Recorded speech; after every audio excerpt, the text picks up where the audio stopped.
تو یہی خبر بن جاتی ہے کہ اتنی پارٹیاں اکٹھی ہو گئیں.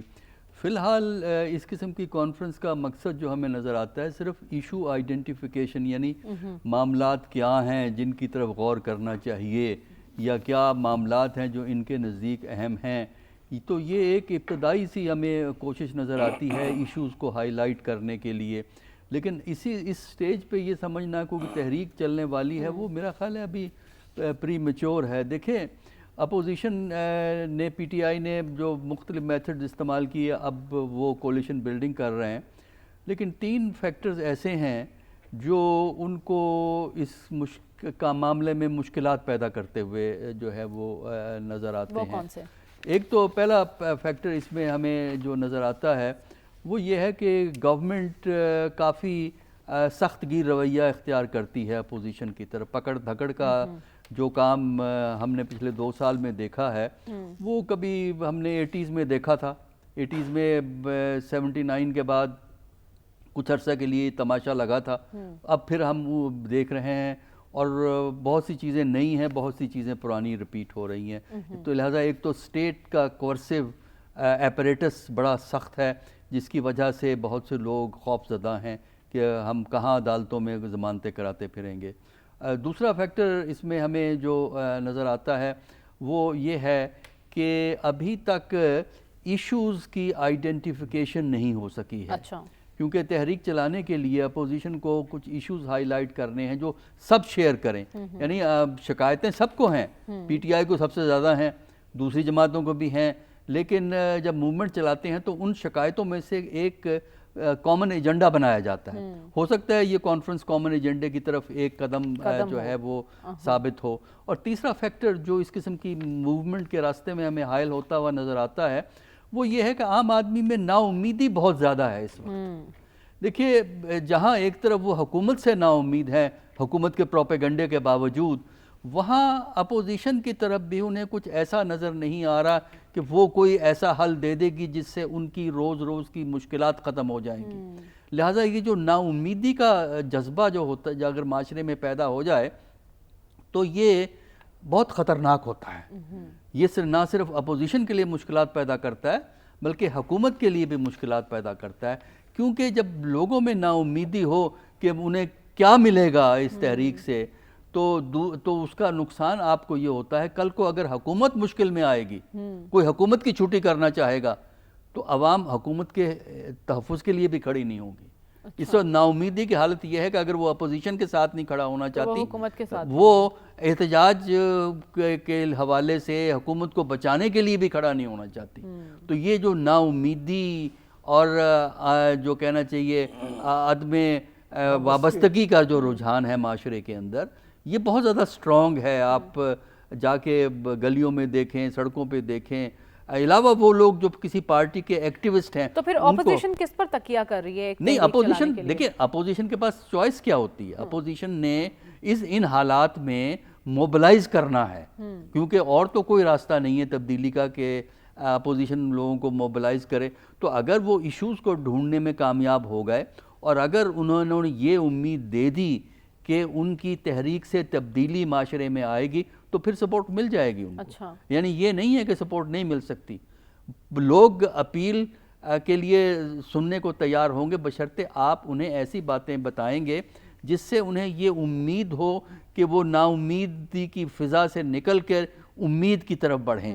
انہیں کچھ نظر آئے کہ ہمارے لیے ایک راستہ نکل سکتا ہے. اس وقت معاشرے میں نا امیدی، ناکامی اور ڈی جنریشن اور زوال، ٹھیک ہے، ہمیں کرکٹ کو شامل کر لیجئے بیچ میں، ہر جگہ ہمیں زوال نظر آ رہا ہے پاکستان کے اندر اس وقت. ہم مانیں یا نہ مانیں وہ علیحدہ بات ہے. انڈیویجولز ہیں، دیکھیے انڈیویجولز ہیں، انڈیویجول تنظیمیں بھی ہیں جو اچھا کام کر رہی ہیں، انڈیویجول بھی ہیں اچھا کام کر رہے ہیں، لیکن ان کا ایکیومولیٹو امپیکٹ، یعنی ان سب کو اکٹھا کر کے معاشرتی سطح پہ جو اثر ہے وہ ہمیں نظر نہیں آتا. ٹھیک ہے. تو یہ سب سے بڑا کرائسس ہے جو حکومت کے لیے بھی ہے اور اور اپوزیشن کے لیے بھی اپوزیشن ہے. کے اور لیے. ایسے میں اپوزیشن جو اپنی ٹیم تیار کرنے کی کوشش کر رہی ہے. عامر ضیاء صاحب میزبانی کریں گے شاہد خاقان عباسی صاحب اور اچکزئی صاحب. پیر پگارا صاحب نے کیا گرین سگنل دیا ہے انہیں, اور اس ساری صورتحال میں شاہد خاقان عباسی صاحب کے کردار کو آپ کس طرح سے دیکھ رہے ہیں؟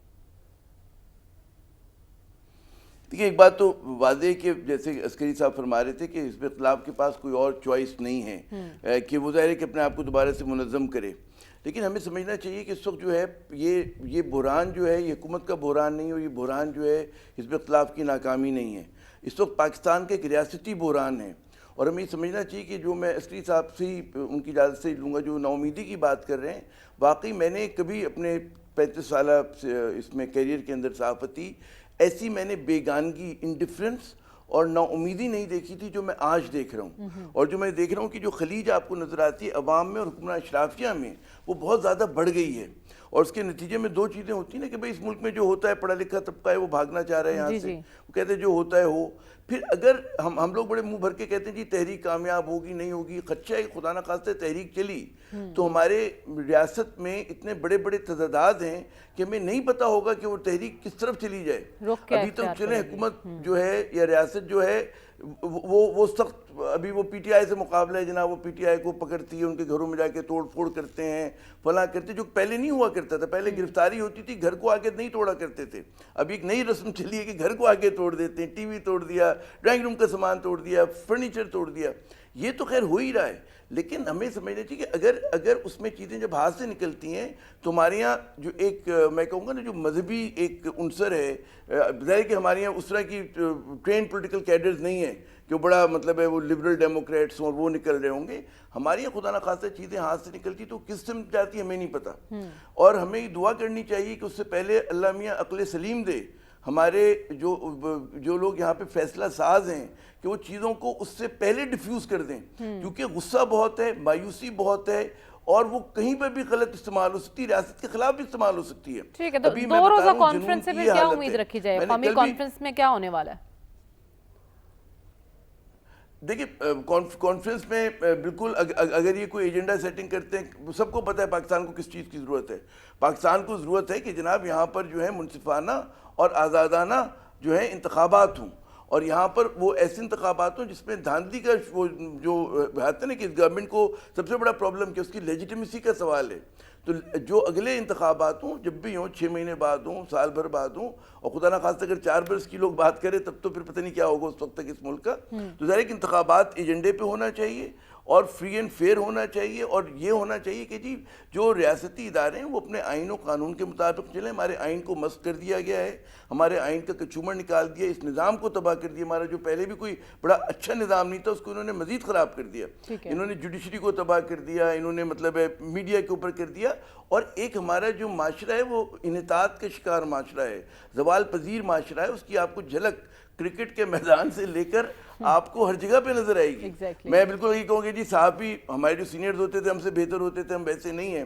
تو اسی طرح سیاستدان اس طرح کے نہیں ہیں, اسی طرح شاعر غالباً آج کا شاعر پرانے شاعروں سے اب موازنہ نہیں کر سکتے. استاد میں اسی طرح آ گیا. کبھی یہ نہیں ہوتا تھا کہ ہماری یہاں, میں سندھ کی اگر بات کروں, کبھی یہ نہیں ہوتا تھا کہ جی وائس چانسلر کو نامنیٹ کریں اس پہ تنازع بن رہا ہو. آپ نے اس کو بھی متنازع بنا دیا, آپ نے ججز کی اپوائنٹمنٹ کو متنازع بنا دیا, آپ نے ہر چیز کو ایک تنازع کھڑا کر دیا اس ملک میں نا. اور عالم یہ کہ ریاست کا عالم یہ کہ آوارہ کتے نہیں مار پاتے لوگوں کو, وہ بھمبوڑ ہیں, وہ یہ چھوٹے کام ریاست کرنے میں ناکام ہے, وہ کوڑا اٹھانے میں ناکام ہے, صاف پانی پینے دینے میں ناکام ہے لوگوں کو نا. تو ان کے مسائل بڑھ رہے ہیں. آپ نے پاکستانیوں کو انسانوں جیسے سلوک ہی نہیں کرے ہمارے ساتھ. آپ نے ہمیں تیسری چوتھی پتہ نہیں کس جگہ پہ لا کے کھڑا کر دیا, اور اس طرح سمجھ رہے ہیں کہ جی ہم غلام ابن غلام ہیں. ایک طرف شہزادے اور شہزادیاں ہیں کہ جو سونے کا چمچ منہ میں لے کر پیدا ہوئے, جن کا حق حکمرانی ہے, اور یہ بات ہوتی کہ جی اب جو ہے جو کون لیڈ کرے گا پاکستان کو, وہ پوتا کرے گا, بیٹا کرے گا, بیٹی کرے گی. یہ جمہوریت ہے. یہ پاکستان اس لیے بنا تھا کہ ہم 2-4 ڈائنسٹیز کے غلام بن کے رہ جائیں. تو اس کے لیے ایک ہی راستہ ہے کہ آپ انتخابات کرائیں, پولیٹیکل پارٹیز کی ریفارم ہونے چاہیے. لوگ اب تو یہاں بھی کہتے ہیں نئے صوبے بننے چاہیے. آپ کو ایک پاکستان بنانا تاکہ آپ کمپیٹیٹو ہوں 21 سینچری میں. ہم لوگ تو دنیا پتہ نہیں قیامت کی چال چل گئی, اور ہم اپنے 19ویں صدی کے مسائل حل نہیں کر پا رہے. ہم اتنے پسماندہ ہو گئے ہیں. دنیا اے آئی کی ہے, دنیا ٹرمپ کی دنیا ہے ابھی, ہے نا. اور ہم لوگ جو ہیں ہم پتہ نہیں کہاں پھنس گئے ہیں. ہم ابھی تک پھنسے کہ جی انتخابات کس طرح سے ہوں گے. ہم ابھی تک پھنسے کہ جناب مطلب ہے کہ وہی شریف خاندان ایک وہ کہتے ہیں پیر تسماپا کی طرح یہ حکمران اشرافیہ عوام کے کندھوں پہ مسلط ہے, خون نچوڑ رہی ہے یہ لوگوں کا, اور یہ تبدیل نہ خود تبدیل ہونے کو تیار ہے نہ یہ مطلب ہے اس ملک کی ترقی چاہتی ہے, اور اس کو آپ کو اس کی زوال آپ کو ہر جگہ نظر آ رہا ہے. میں پھر کہوں گا خدا کرے کوئی معجزہ ہو جائے. کرکٹ کی آپ نے بات کی تھی پروگرام سے پہلے, لیکن آپ کو نظر آ رہا ہے کہ ہم لوگ کیا کر رہے ہیں, ہے نا. اور پہلے کبھی اچھا, اور میں نے پہلی بار دیکھا کہ لوگ سپورٹ نہیں کر رہے, لوگ اس طرح سے ایکسائٹڈ نہیں ہیں اس اتنے کاٹے. ورنہ ہمارا جو بھارت کے ساتھ ہے کیونکہ ذہنی طور پہ شکست خوردگی ہے ہماری, جب حکمراں اشرافیہ میں شکست خوردگی آ گئی تو عوام کیسے کھڑے ہوں گے. آپ نے اب ہر وقت یہ رہتے جی مطلب ہے کہ بھارت بہت آگے نکل گیا اور بھارت کی معیشت یہ ہے, اور جی بھارت چاند پہ پہنچ گیا. تو کسی نے کہا جناب ہمیں تو اپنا بھی چاند برا لگنے لگا ہے, ٹھیک ہے نا, کہ جب سے بھارت وہاں پہنچا ہے تو ہمارا تو بھی عالم ہو گیا شکست خوردگی کا. یعنی آپ کہہ رہے ہیں ہم دائروں کے سفر میں پھنس کر رہ گئے ہیں, اور اس سے نکلنے کی ابھی تک تو کوئی راہ سجائی نہیں دے رہی, لیکن قومی کانفرنس میں کوئی راہ سجائی دیتی ہے نہیں. رسول بخش رئیس صاحب, آپ کی نظر میں کیا پی ٹی آئی کو اب امریکہ سے توقعات نہیں رہیں؟ کیوں ضرورت پیش آ رہی ہے اسلام آباد میں یہ 2 روزہ کانفرنس کی, اور اس کانفرنس سے کیا حاصل کیا جا سکتا ہے؟ دیکھیں توقعات تو ان کو میرے خیال میں ایگزیکٹو آرڈر کا انتظار ہے, اور توقعات ان کو عوام سے تھی, توقعات ان کو آپ سے اور میڈیا سے بھی ہے. اچھا, تو توقعات اگر نہ ہوں تو پھر تو کوئی سیاسی جماعت ایک قدم بھی نہیں اٹھا سکتی. توقعات ہے تو وہ آخر کچھ نہ کچھ کرتے رہتے ہیں. یہ بات کہ سب لوگ اکٹھے ہو رہے ہیں یہ ایک خوش آئند ہے. پاکستان کے بارے میں اگر کسی کا جو حکومت کا ہے, اور حکومت کن کی ہے, 2 خاندانوں کی ہے, تو وہ 2 خاندان جن کی سرپرستی کہیں پہ ہے, اگر ان کے بیانیے کو دیکھیں تو پاکستان میں کوئی مسئلہ ہی نہیں ہے. بلکہ پاکستان میں جو مسائل پچھلے 3 سال میں اور گزشتہ 40 سالوں میں یا 25 سال میں اکٹھے کیے گئے تھے, ان کو وہ ختم کر دیا انہوں نے. ہر چیز ٹھیک ٹھاک ہے, کوئی اس کا مسئلہ نہیں ہے. دوسری جانب اگر آپ معاشرے دیکھیں اور حزب اختلاف کی سیاسی جماعتوں کو دیکھیں تو کچھ ایسے کلیدی ساختی نوعیت کے مسائل ہیں جن کے بارے میں کم از کم ملک کے اندر بات تو ہونی چاہیے. اور وہ بات کن چیزوں کے بارے میں کریں گے میں آپ کو بتا دیتا ہوں. بات کریں گے کہ آئین کی حکمرانی ہو. اچھا, آئین کی حکمرانی کی سب باتیں کرتے ہیں, لیکن آئین کون سا ہو؟ وہ جو آپ 5 منٹ 10 منٹ میں 26 تبدیلیاں لے آتے ہیں ایک آئین کے اندر, اور یہ چیز جو 26 تبدیلیاں ہیں امریکہ کے آئین میں اس کو 240 سال لگے ہیں. تو اتنا آپ 5-10 منٹ میں کرتے ہیں تو آپ کے سامنے آئین کی اہمیت کیا ہے؟ اگر اس کے بارے میں ہمارے میڈیا میں دانشور اور سیاسی جماعتیں بات کرتی ہیں تو میں سمجھتا ہوں کہ وہ پاکستان کی ریاست کے تحفظ, اس کی حفاظت اور اس کی سلامتی کی بات کر رہے ہیں. آئین کے بغیر پاکستان کی ریاست جو بنیادی طور پر سیاسی نوعیت کی ریاست ہے اس میں استحکام پیدا نہیں ہو سکتا. کوئی بندہ اگر یہ کہتا ہے کہ میں آئین کو بگاڑ کر کے پاکستان کی سلامتی کے مقاصد حاصل کر سکتا ہوں تو یہ بہت بڑا مذاق ہوگا. یہ ایک بات تو یہ ہوگی آئین کی حکمرانی کی, اور آئین کو اس کی جو صحیح پارلیمانی جو روح ہے اس کے مطابق دوبارہ بحال کرنے کے لیے.